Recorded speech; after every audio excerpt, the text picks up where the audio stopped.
Why so serious, Lobo? We're having fun. Ladies and gentlemen, welcome to day 4 of Cycle 2015.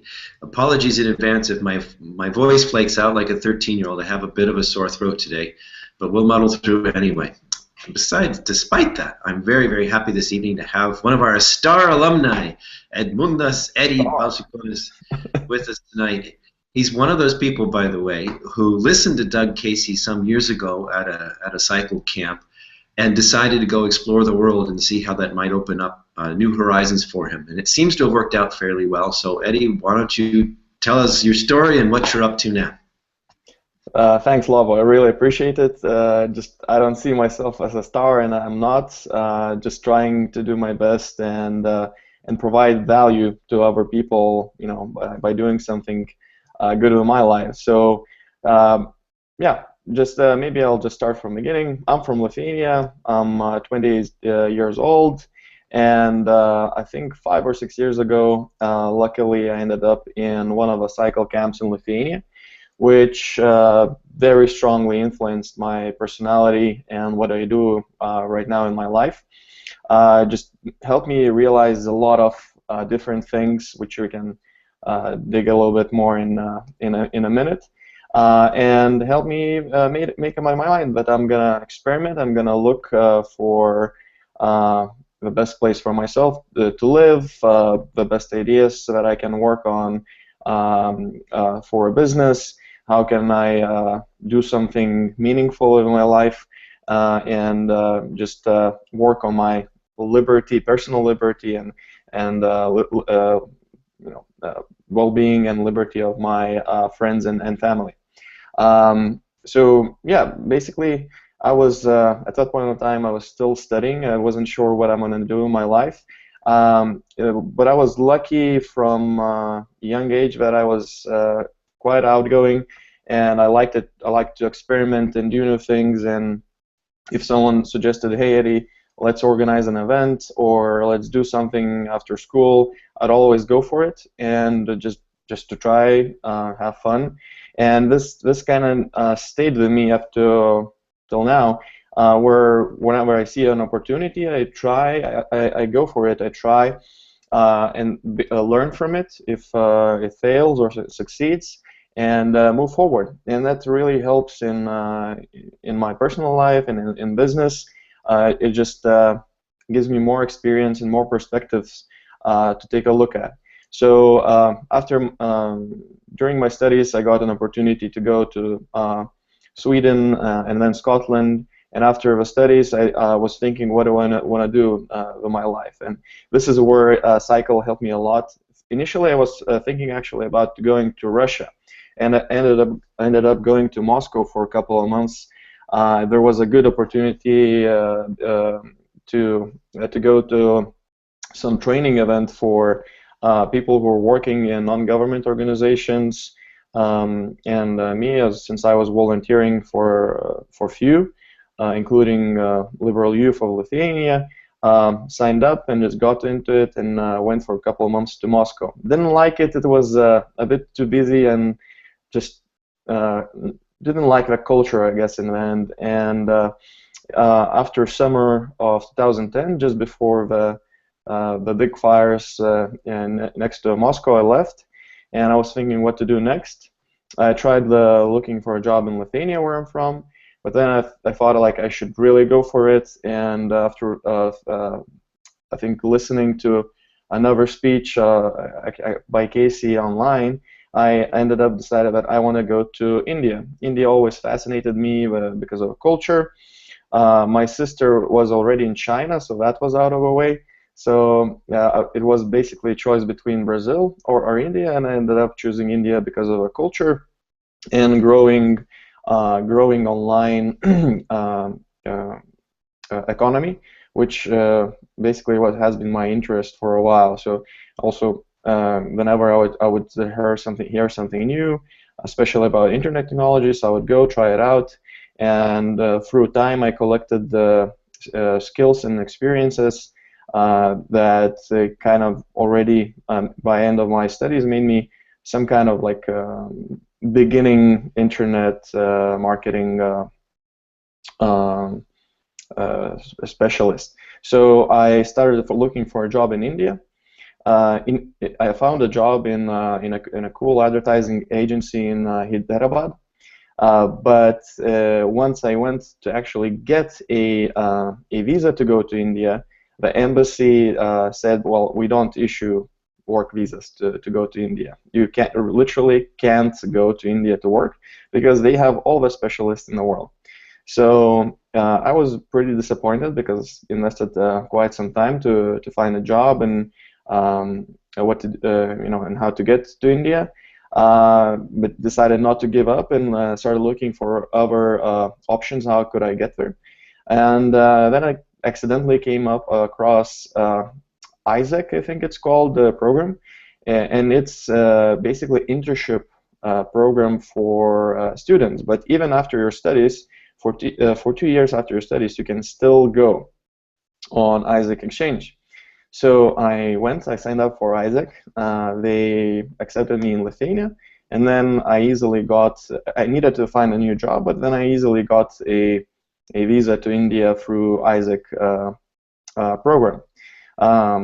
And I spent 9 or 10 months in India working for video gaming company. They were distributing official video games from anywhere, anything from EA, Sony, Capcom, to investing in their own brand to sell retail video games in retail shops and then online, and also they're looking to develop their own games. And I was just working there as an internet marketing specialist, doing anything from newsletters to blogging to AdWords and Facebook campaigns and so on. After working there for 9 months, through my previous jobs, a Turkish company somehow founded me and offered me to do a whole new project about exporting basically Turkish clothes and other goods to Russia through a daily deals website. And being myself, I also took up that offer, and I quit and left India in 2 or 3 days and went to Turkey. And really put my best effort into the show, but actually found people who were going to make the website. We started looking into how we're going to deliver the goods, how we're going to store them in Moscow. But then, sadly, my Turkish partners were cheated by their Russian business partners, and they didn't have the cash anymore to make this website. And that didn't work out. So I ended up working for a while, basically for free, and nothing came out of it. Then I just started looking for new opportunities, and there was a startup accelerator just starting in Lithuania, and they were, I think they just had their first batch of startups. So startup accelerators are these programs where they aim to, in few months, help startups get as much forward in their business models, their monetization strategies, their product, customer acquisition, and all that stuff as fast as possible. So I joined Startup Highway and worked for them for a few months. I was going recruiting other startups. I was helping the marketing. And then I came to one of the conferences where I would go to recruit startups for Startup Highway.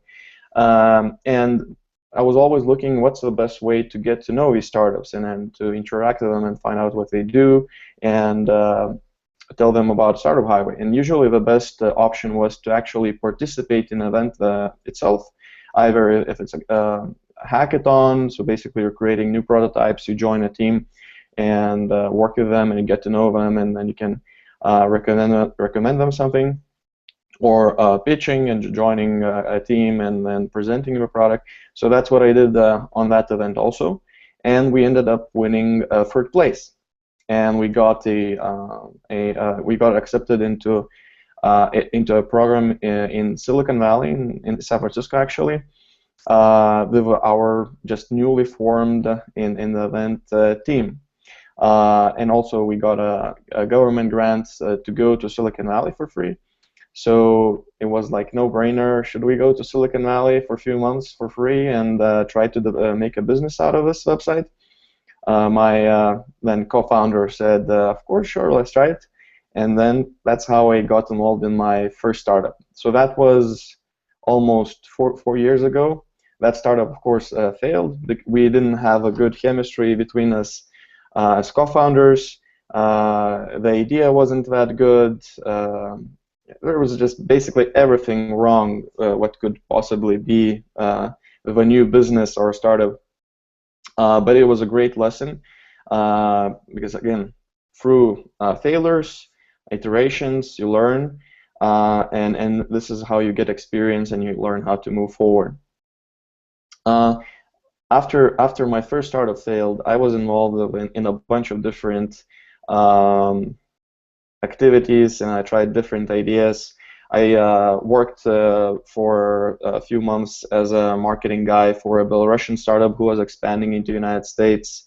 I worked with an American investor and businessman in Lithuania and other Eastern European countries, and we were making a startup accelerator or pre-accelerator for people who just want to start and working on their own ideas. And the program didn't really took off. We actually managed to have some trainings and some events in Lithuania, Moldova, and Kosovo, and I think some other places after I left also. So I tried a number of different ideas, and then one day my friends from Belarus invited me to a new event, a new hackathon in Belarus. And I said, why not? It's only 200 kilometers away from Vilnius. So I went to Belarus, to Minsk, to this hackathon, and hackathons are usually 48-hour events, so 2 or 2.5 day events, where you try to build a new product from scratch and to solve some kind of business problem or consumer problem. And we ended up teaming up with 2 more guys who had a lot of different experiences building the project. So there's 1 designer, 1 developer, and at that point of time, I was actually working as a project manager in a digital agency. And we ended up teaming up, and we all agreed that there is a problem in communicating with clients when you're building them a website. It's really hard to explain what you want in a website. It's often really hard to understand what people want from you, what they want changed or fixed in a website. It's often these comments are very abstract, and you don't know any of the technical information, where like on what device the user was testing the website, what's their screen resolution, what they don't like exactly and where in the website. So we decided to try to solve it and then built a prototype. So where you can mark something directly on a website, the tool would automatically take down a screenshot, would record your technical details, so your device, operating system, browser version, all that stuff, would record a link and the exact position of the issue. So you open your prototype and then you see the problem. And this was the beginning of my existing startup track deck. We won the hackathon for best B2B solution. Straight after, actually even in hackathon, we found our first beta testers, a few agencies in Lithuania that signed up. To them it also sounded like a good idea, and that could improve their processes. And straight after hackathon, we had there was another opportunity to go to this event where Finnish startup investors were selecting teams to go to a program in Finland, and we signed up and we got in. So basically, in 3 days, we had a prototype already, well, almost functioning prototype, and we already had a goal to go to Finland to start building and selling our product there. Yeah, in a month's time, we built up our prototype, so you could actually do something. We prepared for the event. we tried to save up and get as much money as we could. So my colleagues were still working part-time or full-time in their agencies, but I already left. And after all attempts, for me, it was very difficult financially to go to Finland, which is a very expensive country. So we also went to a bunch of startup conferences, and we happened to win a couple of them. And we ended up winning, I think, over 1,000 euros.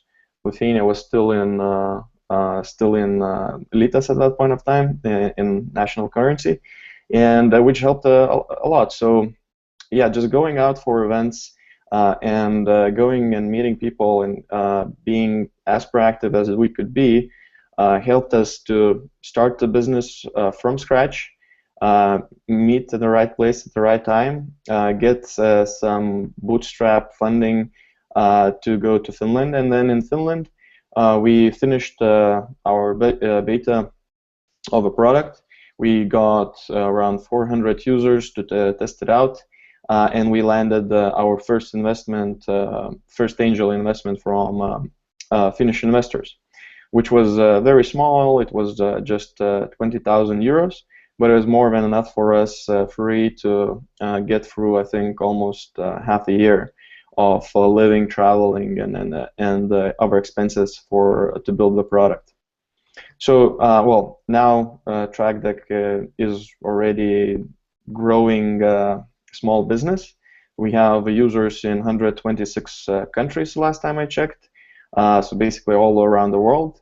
Yeah, over 20,000 users that go and either leave or track tasks and leave feedback for us with TrackDeck. Most of our paying clients are digital agencies and freelancers from the United States, so basically just people like us. And now we're getting some enterprise clients who liked the product and they want something more. They want a self-hosted solution they could put in their own servers behind a firewall. Yeah, and so it's going pretty well. And basically, initially I was planning to tell you about a bunch of prototyping tools and ways to make a website for free online. But once I thought about it, like that was not the main thing that helped us, because you can all Google, you can all access torrent files and download free prototyping tools or whatever. I don't encourage it, but sometimes you have to do what you have to do. And even big companies look at it as a distribution channel for and marketing channel. So basically, basically you can all find these free tools and very easily now. So instead of I decided I want to focus on attitude and just going for it, basically, and doing new experiments, because that's what you need in the beginning. You need to try as many new ideas. You need to go for as many new things as possible, fail, iterate, come up with better ideas or new ideas, and go to or just go absolutely different direction.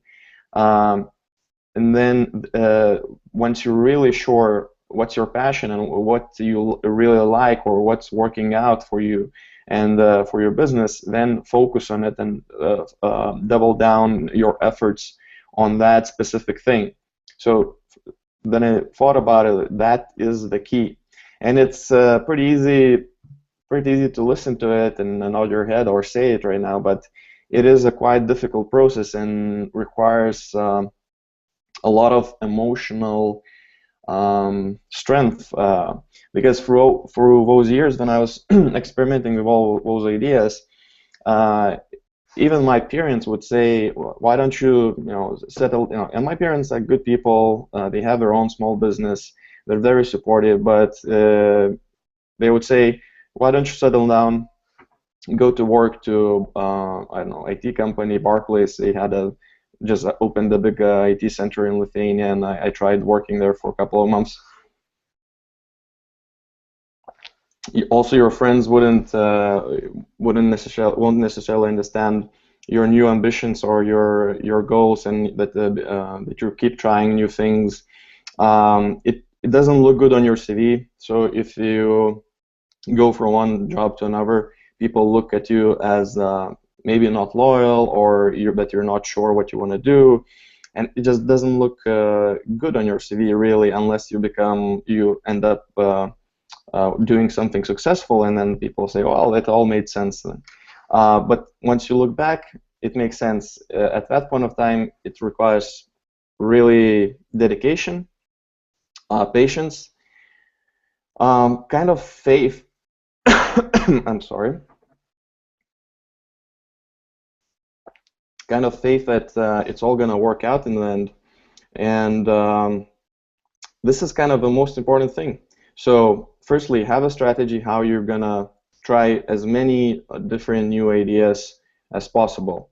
This starts by generating these ideas, so generating a list of ideas, but also being open, find a way to include new things in your life as much as possible. Every day, try something new. Go out, out of your regular working environment, travel, work with different people, go to events, use different tools, start learning new skills, you name it. Then it's all about networking and going out and actually doing it and meeting new people. Again, it's tiresome, and often you stop remembering people's faces and who they are if you're really going for it, and you're going to a new event every night. Um, Also, you don't find so much time for your friends or whatever hobbies you have, because you need to experiment, you need to try new things, you need to travel, you need to look for these opportunities. And once you actually find something that you like, it takes courage then to stop experimenting, because then experimentation can become procrastination. Often what happens is, especially quite few of my friends, what happened is they finally find something that they like, but then they get paralysis because of analysis, as I say. They over analyze everything, over plan. They go into smallest details, and then they need more time to do a nice PowerPoint presentation, and then they need another week to like get more feedback from their friends, and then they keep procrastinating and focusing on not what's important, delaying our product, delaying sale, or delaying um, making the decision. And this is probably the worst thing you can do, because once you're delaying things, nothing is happening. You become more and more frustrated with your situation, because most likely, if you're either running out of money because you're trying these new things and you're investing in new ideas, or you're out of money already, and people around you don't understand exactly what you do and why you're doing it. So don't procrastinate. After you find something, or uh, or you're not sure yet, but so then don't get stuck on these ideas, and kill them and move forward. Again, they're easy to say, very hard to do, because sometimes an idea becomes like a child of yours, and you just want to stick with it and develop it. But if it's not working, put a clear deadline when you're gonna say, okay, that's enough, and move to the next to the next thing.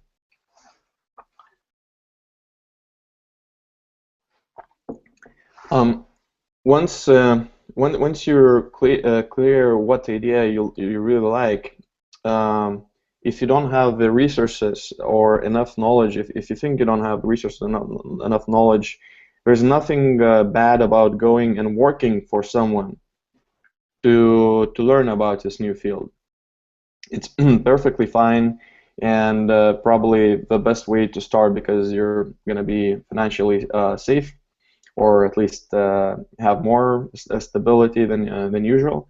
You're going to learn from either their business owner or your manager, or you're going to learn on a job and you're going to get paid for it, and you're going to communicate to real clients, ideally, and real users. So that really often helps. If you can, then if you have the possibility, then do what I did. Just go to as many events and try using all these programs for boosting entrepreneurship, for helping out startups. Nowadays, whatever idea you have, you can basically call it a startup and get some kind of support from startup programs, both private and government. I know there's quite a few have strong views about government, but in this situation, I always view it as from very opportunistic perspective. So I have a goal to build more value in the future and to create a business. And if it means that right now I need to have some government support, if it doesn't cost me too much time or nerves to deal with them, I just go for it and not bother about it. If I won't, my competition will, and there's no winning. There's no winning in these kind of principles.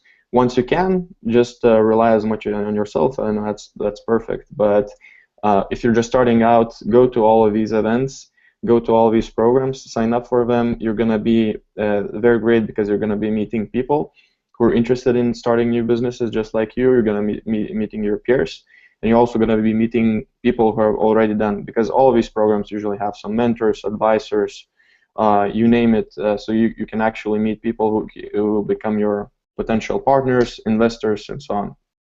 So I already mentioned stuff like conferences, which is a no-brainer. And sometimes, even if the conference costs money, it's a worthwhile investment if you can test enough ideas or test enough sale propositions or products, or meet enough clients. So it makes sense sometimes to invest money into conferences and going into them. Hackathons, startup accelerators, early stage investors, these are all you should think about when you're building up your new business. However, the most important thing, again, is finding something that you love, and then trying to bootstrap and build an actual prototype which would provide value. If you just start doing it, and you can actually make first sales by faking it, by just selling with a PowerPoint presentation, selling or just making a simple landing page, and there's 100 ways to do it for free or a very small amount of money. So from WordPress to all the blogging platforms to LaunchRock, which is exactly for that, where you can quickly build your landing page, to Squarespace, to Wix, to Webido, and you name it. There's so many ways to build easy to use and easy to manage websites and even apps nowadays. And everything, again, from dumb phones, so you can use something like XDGem, to smartphones. There's tools to all kinds of tools to make mock-ups and prototypes for mobile apps. So just really a lot of them. So just build something, get out into the market, get customer feedback, and ideally sell. If whatever idea you come up with, you can fake it, or you can provide a service which you can learn how to scale it. An example is with TrackDeck is we were straight from the beginning, we were talking to our clients, and we were looking into websites and helping people, saying, well, this is what you can fix in your website. We also sold this quality assurance, or basically testing of the website services on TrackDeck.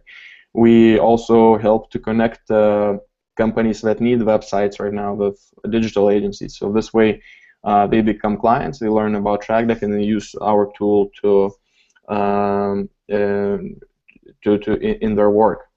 But this is just one of the examples. I mean, there's so many opportunities and so many examples how you can start basically without laptop and then build it into online business. My favorite example of all time is Airbnb. It basically just were just few guys who had extra space in their flat and really needed cash for their startup, so they started renting it out and then started building a website for it. And then they didn't have any money. They couldn't raise any money. No one believed in sharing economy back then. So they actually did everything possible to fund this idea, to actually even selling cereal. It was, I think, presidential elections in the United States, so they had Obama and someone else. I think no, I don't remember who it was on cereal boxes, and this is how they got, I think, $60,000 to fund their idea. And you can go on and on and on. So in India, when I was working for an Indian game distribution company, they weren't paying them that much. So I wanted to get some extra cash. So I found an opportunity to go into Bollywood movies. In Bollywood, they really like to have as many extras, foreign extras in the movies in the background, dancing or just sitting as possible, and they would pay pretty well. So I started doing that.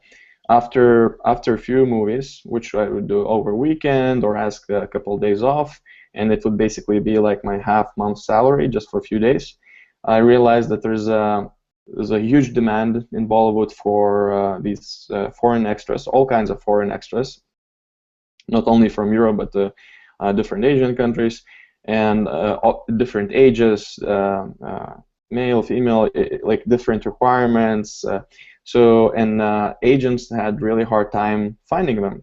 So I just launched on Blogger, I think, a very simple blog, Mumbai Extras, and started helping finding extras for agents.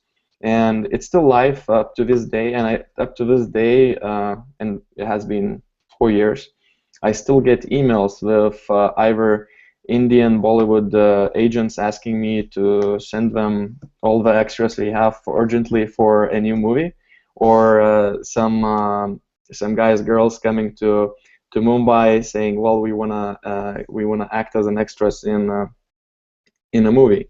And yeah, I would get like half of my cash in this way. So I mean, there's always, wherever we are, there's always a way to do something. So besides TrackDeck, right now we launched a new project called Outsource Lithuania, which I already mentioned, that we connect companies looking to outsource IT tasks, building websites or design, and connecting with digital agencies. And just by launching it, I mean, it's literally a landing page with a list of some companies, and it attracted attention from our clients, from our friends. It started picking up. People started sharing it. A newspaper in Lithuania wrote about it. Then a couple of our foreigner friends picked up, and now it's getting a couple of thousand unique visitors every day, and people are signing up, and we already connected companies from Israel and United States and UK to companies in Lithuania. Now we're thinking about expanding it, launching into other Eastern European countries, so collecting more web developers and freelancers, and so on. So there's always something you can start from. It doesn't necessarily have to be a website straight away. You can always build that later once you have something, once you have a case, once you have a business model, something that gives you a more concrete idea what you need to build online. And yeah, I think I'll just stop here and maybe get some questions, Lobo, or I can continue talking for a while. And well, I can join you for as long as my voice holds out. That was sort of sudden, so I don't think people were ready to jump in with questions yet. So I'll jump in with one. It occurs to me that yesterday Fred Reuter told us sort of a similar story, how he went to a cycle, got excited, and did something crazy and knew his friends didn't understand, his parents didn't understand. Yeah. But he said it was much harder than he thought it would be. And, there was a lot of soul searching and waking up in the morning and realizing you didn't have enough money to pay the bills and what were you going to do, and that sort of thing. And in the course of that talk, it was maybe a little depressing, but he gave a lot of good advice. He went through a lot of the pitfalls and unexpected troubles that he had. But what I want to ask you is, he said he wished he had done it differently. He wished maybe he hadn't quit his job and had tried to do the startup at the same time. Do you think that's possible? And do you regret having taken the plunge the way you did? I don't regret it because I don't know what could be a real way that I could have done it in a different way. I mean, there's every case is different. Every person is different. They have their family situation is different. Their experience is different. For me, I was lucky because I was starting. Basically, still in university, I was already going and experimenting with ideas, and I was still living basically with my parents, and I had this free time, and opportunities were just around me, and I could just go and try them out. If it was out of university, it was a lot harder, and I had to freelance. I had to go for boring jobs and work for them. And really just some really boring jobs in a bank and also in this IT center on just working on as a second level support manager. If I would have found a job which I really loved, and I would probably have stayed, and I would have started my business later, and that's perfectly fine. So right now I'm in London, and just by the way, London is awesome. I've been here before, but I know it just keeps surprising me every time. So, and I'm going to every night to a new startup event where some people are speaking. And just yesterday I was in an event where a CEO and founder of Market.com was speaking, and that guy spent 20 years working in international banks as a CFO or just managing different investment products, working on an investment part, and so on. Like for me, that just would be so boring. But he did for 20 years. He did really well. He saved up a bunch of money. He knew everyone in that field, and once he decided that he needs to create a product where you could compare all this data between different financial institutions. He had the resources, he had the connections, and he just went for it. He left the job, he connected a bunch of people in different banks, they left their jobs, they joined up, and they started working from a barn where as he says in his story, they had their server put on a chair because sometimes the small river next to the barn would go up, and it would flood the barn. So they would put their server. A barn, like where you put cows. Yeah, they bought the barn and started working from a barn, and now it's $5 billion business, I think, well, that's true. Or even more. He's publicly traded. Market.com. You can look it up, and you can look up the guy's story.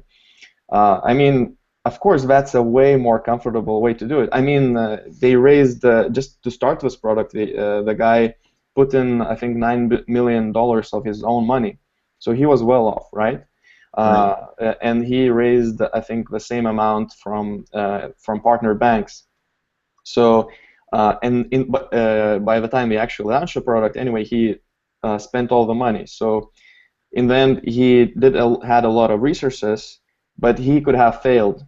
And it was, by the way, it was during the dot-com crash. He could have failed miserably, just like everyone else, and no one would know about this guy today. So. Saying so he was lucky. So there's always, like, you have this environment, you have your family, you have your situation. There's always a chance of luck. So I don't know if I would have been more lucky in other way, or this is the best way that I am. You just have to go for it, and don't have regrets about your past, because it's just a waste of time. Very good. Okay, we have a couple questions now. Evaldas wants to know if you had any mentors before you started your first startup, and if so, how did that help, or how did that work out? I had a lot of mentors. Well, but they weren't really mentors. I had a lot of help. So I have a lot of advice. I had a lot of inspiration from Lobo, from everyone, from in Casey camps, and a bunch of other people. I had a lot of help in Lithuania. My parents helped me a lot, advised me as much as they could.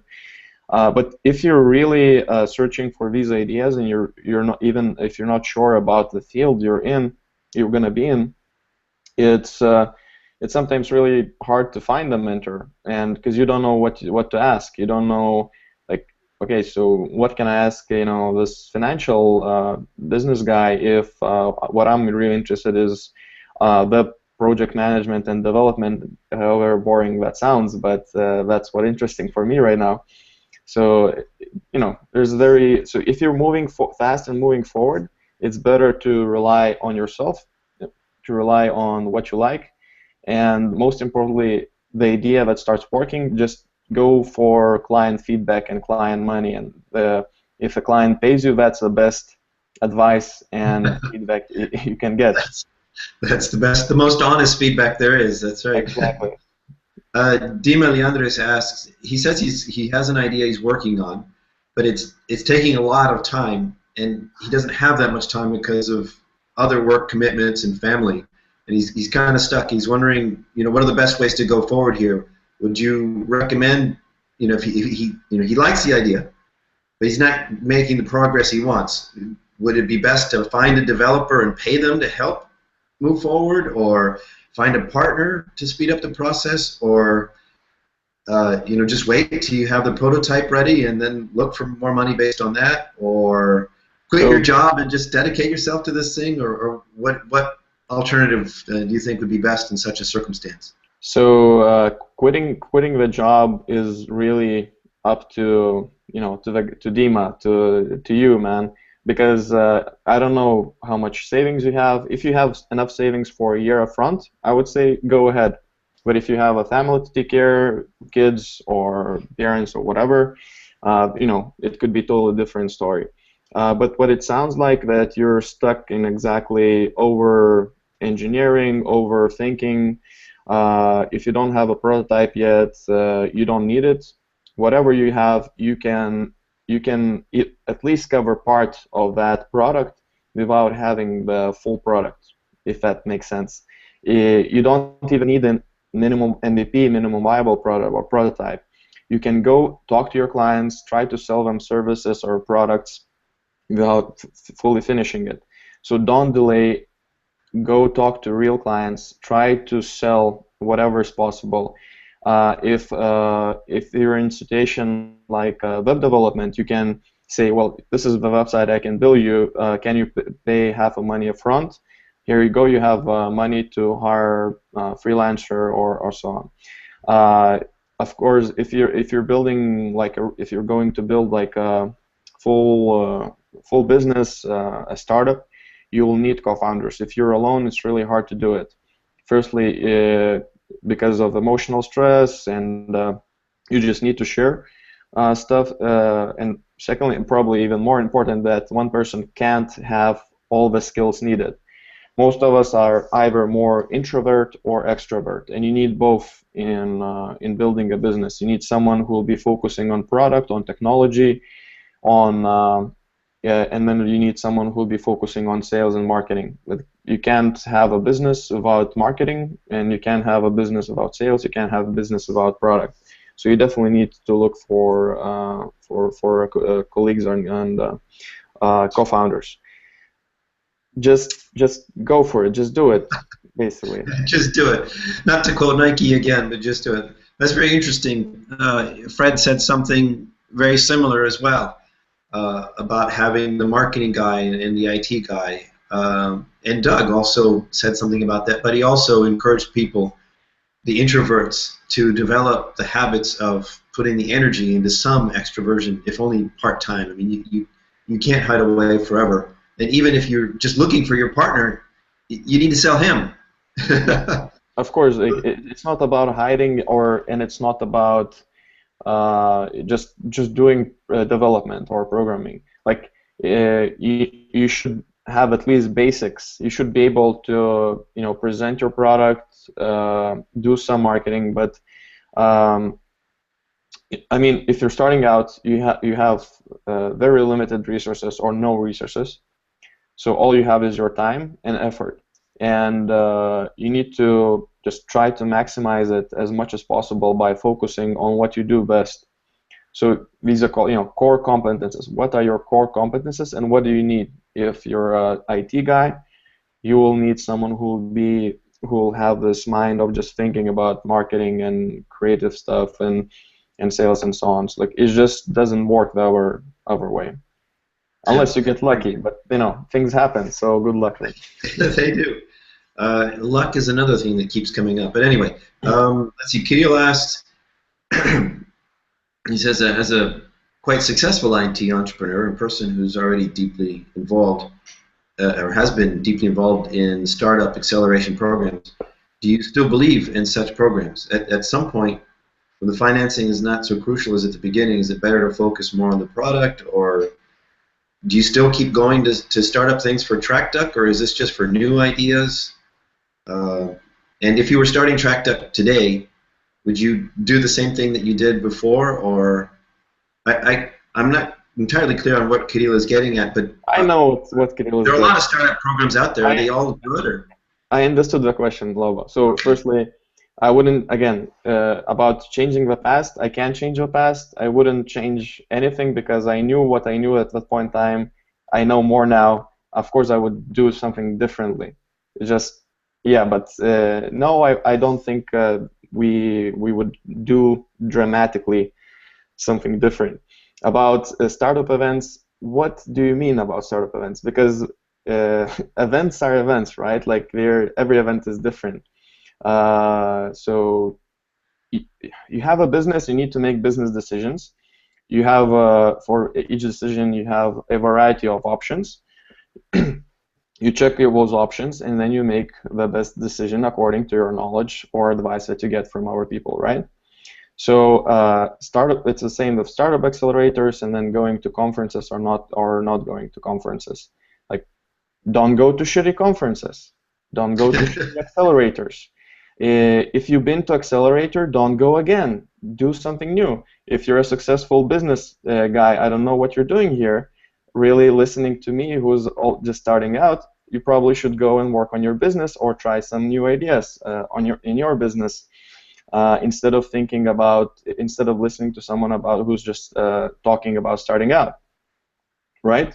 So maybe you need to travel to United States or some other countries, where you can expand your business or whatever. The point is that, and I get this a lot, about this sarcasm and kind of downplaying the whole startup field. So of course, if you've been through it, if you've been through the startup game, you don't need to repeat it. Of course, again, go try new things, just do it and experiment. But if you're just starting out, the ecosystem, the movement that has built up provides perfect, like great opportunities to meet co-founders, to find new ideas, get first investment. Okay. We have another question, and they're wondering if your cash flow, is it all going back into the business right now, or are you cash flow rich enough to be investing in other things, stocks and gold or other weird Lobo ideas? Or no, we're not investing where everything goes back into business. We don't really, like, when we get more money, we find new things to build, and we hire more people or freelancers or full-time people. So, and yeah, and we're not super successful. We're just growing startup, and yeah. We're getting lots of thank yous for your responses. I have a question for you, personal question, if you don't mind. I remember some years ago, we were sitting there at a real cycle or mini cycle, and you made a point, like what you were just saying a few minutes ago. You said, well, you're a successful business person, you're busy. What are you doing here? Why are you spending your time talking to us? What do you get out of this? You were kind of suspicious, what's your game here? What's up with you? And now here you are helping other people. So my question is to you, do you understand why I was there now? Yes. Isn't it great? Yeah, I mean, well, firstly, like, just to be totally honest, if right now you would have asked me to come to Belarus or Lithuania and to do this live, to spend days traveling, when I'm in London, working on my business, I would have said no. But since the opportunity, like the opportunity cost is here is very small, it's just a little bit of my time, and I actually get these questions every day now in Facebook from my friends. I think just making this video and scaling again this opportunity is great, and I finally understand it's very nice to give back, and it's nice that I can help, and then and some people say thank you. Yeah. Very good. Okay, ladies and gentlemen in the audience out there, we have a few minutes before we have to sign off and get ready for our next guest.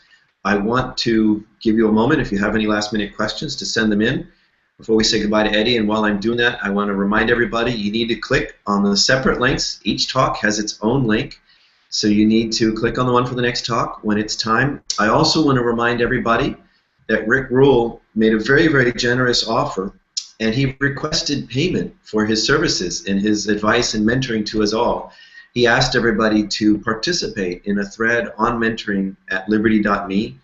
We have now set up that thread. If you're watching this conversation and you scroll up through the chat next to it, we posted the link in there.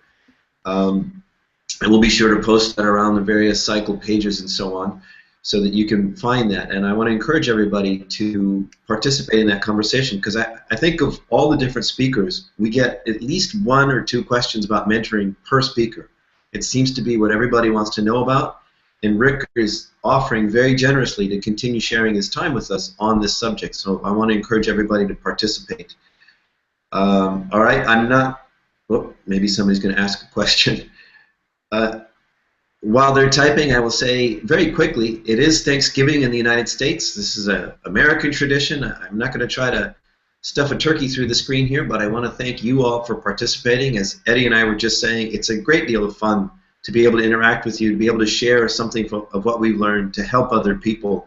It's very rewarding. I enjoy it. I thank you for listening, for tuning in, for giving me the chance to share with you. I'm sure Eddy feels the same way. And I also want to share some thanks for our sponsors. We have the great folks at Liberty.me who set up this platform and made it possible for us to have Eddy join us. And by the way, we have, last I heard, over 350 people registered for this cycle. This is like an order of magnitude bigger than what we were ever able to do before. So it's great to be able to reach so many students.